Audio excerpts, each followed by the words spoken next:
Welcome to Tread Bites by അമ്മ. ഇത് നമ്മൾ ഒരുപാട് നാളായിട്ട് ആഗ്രഹിച്ചു തുടങ്ങിയൊരു യൂട്യൂബ് ചാനലാണ് കേട്ടോ.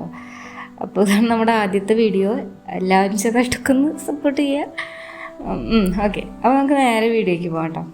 തമ്പിൽ കണ്ടപോലെ തന്നെ ഇത് ജസ്റ്റ് ലൈം ജ്യൂസ് ആണ് കേട്ടോ. ഇത് നമുക്ക് വേണ്ടത് ആകെ കുറച്ച് ഐറ്റംസാണ്. അപ്പോൾ ലൈം ഉണ്ടാക്കാനായിട്ട് നോർമലി നമ്മൾ ചെയ്യുന്ന പോലെ ഒരു lemon, 4 tablespoon sugar, ice cubes, ice water, ഇത്ര മതി. 4 ടേബിൾ സ്പൂണാണ്, ടീസ്പൂൺ അല്ല. ഇനി ഇത് സ്പെഷ്യലാക്കാൻ വേണ്ടി നമ്മൾ യൂസ് ചെയ്യുന്നത് മുന്തിരിയും കപ്പലിൻ്റെയാണ് കേട്ടോ. മുന്തിരി എന്ന് പറഞ്ഞാൽ ഗ്രീൻ കളറിൽ നമുക്കൊരു കുരുവില്ലാത്ത മുന്തിരി നമുക്ക് ഷോപ്പിലൊക്കെ മേടിക്കാനായിട്ടല്ലേ ആ മുന്തിരി, അതൊരു 4-5 എണ്ണമൊക്കെ മതി. പിന്നെ കപ്പലിൻ്റെയും കുറച്ച് ഒരു നമ്മുടെ ലൈമിനനുസരിച്ച് കുറച്ച് ടേസ്റ്റിനനുസരിച്ച് എല്ലാവരും വ്യത്യാസം, ഷുഗർ ആയാലും മുന്തിരി ആയാലും ടേസ്റ്റിനനുസരിച്ചൊക്കെ വ്യത്യാസം പെടുത്താം കേട്ടോ. ഓക്കെ, അപ്പോൾ നമ്മൾ ഇന്ന് ഉണ്ടാക്കാൻ പോകുന്ന ലൈം ജ്യൂസിന് ആവശ്യമായിട്ടുള്ളത് കുറച്ച് മുന്തിരി, കപ്പലണ്ടി, കുറച്ച് പഞ്ചസാര, ഒരു നാരങ്ങ, കുറച്ച് ഐസ് ക്യൂബ്സ്, വെള്ളം, അത്രയാണ്. അപ്പോൾ ആദ്യം നമ്മൾ ഒരു മിക്സിയുടെ ജാർ എടുക്കുക. അതിലേക്ക് നമ്മൾ കുറച്ച് കപ്പലണ്ടി, കുറച്ച് നമ്മുടെ ടേസ്റ്റിനനുസരിച്ചിട്ട്, അധികം ആവണ്ട, അധികം ആയാലും ഒരു ഇത് വരും, കപ്പലണ്ടിയുടെ ഒരു കുത്തുണ്ടാവും. അപ്പോൾ കുറച്ച് കപ്പലണ്ടി ആഡ് ചെയ്യാം.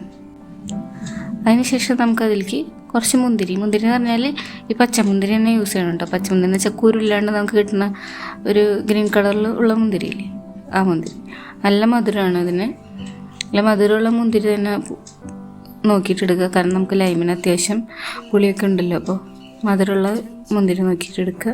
മുന്തിരി ഇടുക, അതൊരു 5-6 എണ്ണമൊക്കെ മതി. ഇനി അതിലേക്ക് നമുക്ക് ഒരു ലെമണാണ് നമ്മൾ എടുക്കുന്നത്. ആ ലെമണൊന്ന് കട്ട് ചെയ്തിട്ട് ചെറുതായി കുരുവൊക്കെ കളയണം കേട്ടോ. ലെമണിൻ്റെ ഉള്ളിലെ കുരുവൊക്കെ കളഞ്ഞിട്ട് ചെറുതായിട്ട് ഇങ്ങനെ 4 പീസായിട്ട് കട്ട് ചെയ്യാണ്. അപ്പോൾ അങ്ങനെ 8 പീസ് കിട്ടും. അങ്ങനെ കട്ട് ചെയ്തിട്ട് നമ്മൾ ഇടണം. അപ്പോൾ മിക്സിയിൽ അടിക്കുമ്പോൾ നമുക്ക് കുറച്ചും കൂടി അതിൻ്റെ ജ്യൂസ് കുറച്ചും കൂടി നന്നായിട്ട് കിട്ടും.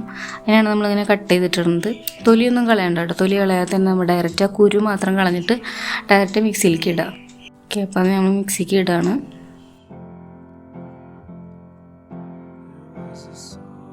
അതിനുശേഷം നമുക്ക് ഐസ് ക്യൂബ്സ് കുറച്ചിടാം.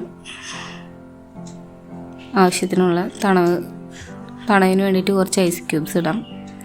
തണവിനും പിന്നെ അത് ബ്ലെൻഡ് ചെയ്യുമ്പോൾ കുറച്ചുകൂടെ ഐസ് ക്യൂബ് ഇട്ട് അടിച്ചാൽ കുറച്ചും കൂടി നന്നായിട്ട് അത് ബ്ലെൻഡ് ആവും. അതിലേക്ക് കുറച്ച് ഷുഗർ, നമുക്ക് ആവശ്യത്തിനുള്ള ഷുഗർ ആഡ് ചെയ്ത് കൊടുക്കുക. കുറച്ച് വെള്ളം ഒഴിക്കുക. എന്നിട്ട് അതൊന്ന് ബ്ലെൻഡ് ചെയ്യുക. എന്നിട്ട് ബ്ലെൻഡ് ചെയ്തിട്ട് നമ്മൾ കൊണ്ടുവന്നിട്ടുണ്ട്. ഇതിപ്പോൾ റെഡി ആയിട്ടുണ്ട്. പക്ഷെ നമ്മൾ നേരത്തെ വെള്ളം ഒഴിച്ചപ്പോൾ ഒരു ഇച്ചിരി കൂടിപ്പോയിട്ടുണ്ട്. അത് കാരണം കുറച്ചും കൂടി വെള്ളം കുറവായിരുന്നെങ്കിൽ നല്ലൊരു കൺസിസ്റ്റൻസിയിൽ കിട്ടിയേനെ. ഇതിപ്പോൾ ഇത്തിരി വെള്ളം കൂടിയ കാരണമാണ് അത്.